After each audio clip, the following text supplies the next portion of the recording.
2047 vision document ప్రధానమంత్రి గారు వికసిత్ భారత్ తయారు చేశారు. అదే సమయంలో ఆంధ్రప్రదేశ్ రాష్ట్రం స్వర్ణ ఆంధ్రప్రదేశ్ విజన్ డాక్యుమెంట్ తయారు చేశాం. అందులో కూడా 2.5 ట్రిలియన్ యుఎస్ ఎకానమీకి నాంది పలికేట్టుగా ముందుకు పోతున్నాం. ఈ రోజు మీరు చూస్తే 7 నెలలైంది మేము వచ్చి, ఇప్పటికీ 4 లక్షల కోట్ల రూపాయలు పెట్టుబడులకు అగ్రిమెంట్లు చేశాం, పనులు ప్రారంభిస్తున్నాం. దీనివల్ల 4 లక్షల మందికి ఉపాధి కల్పించే అవకాశాలు వస్తాయి. మేము ఒకే నినాదం పెట్టుకున్నాం, 20 లక్షల మందికి ఉద్యోగాలు ఈ 5 సంవత్సరాల్లో ఇవ్వాలనేది ఎన్డీఏ నినాదం అని చెప్పి కూడా నేను మీకు తెలియజేసుకుంటున్నా. ఒక విషయం మనం గుర్తుపెట్టుకుంటే, అన్ని రంగాలు అభివృద్ధి చేస్తే అల్టిమేట్ గా ప్రజల జీవన ప్రమాణాలు పెరగాలంటే నిరంతరం నిర్మాణ రంగం అభివృద్ధి అవుతూనే ఉంటుంది.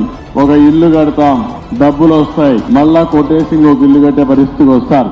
ఎవరైనా సరే ఈ సివిలైజ్డ్ వరల్డ్ లో, ఒక నాగరిక ప్రపంచంలో నిర్మాణం అనేది కంటిన్యూగా జరుగుతుంది.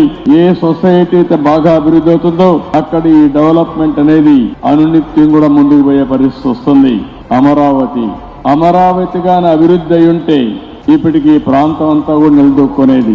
ఒక అమరావతిని పూర్తిగా నిర్వీర్యం చేసి రాష్ట్రంలో నిర్మాణ రంగం అనేది నిలదొక్కోకుండా చేసే పరిస్థితికి వచ్చారు.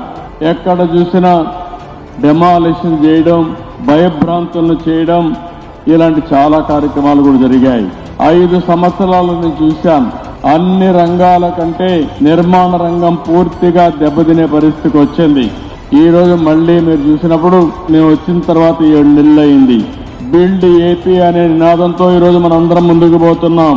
నిర్మాణ రంగానికే కాకుండా అనుబంధ రంగాల్లో అన్నిటికీ ప్రాధాన్యత ఇచ్చాం. ఈ ప్రాధాన్యత వల్ల ఎక్కడికక్కడ ఒక పద్ధతి ప్రకారం ఇవన్నీ జరిగే పరిస్థితికి వస్తున్నాయి.